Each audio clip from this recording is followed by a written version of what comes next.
I was able to use the Cyclone Flail Mower to knock out the toughest brush on my property.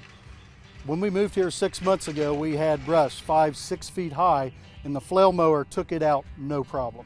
I was extremely surprised that the amount of grass and brush going into the mower didn't bog it down at all. It was able to tackle the toughest projects here on the property. I thought the terrain on our property might be a problem, but because of the tracks on the mower, it allowed it to climb steep cliffs, go up the hill, and allow me to maneuver with no problem whatsoever. It gave me great traction, made me feel that I was in control of the machine the entire time.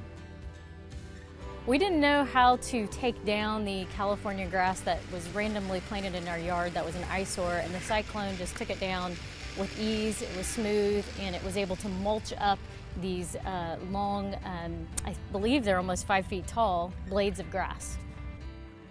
Orec was a brand we weren't really familiar with, and we were skeptics at first if it could get the job done.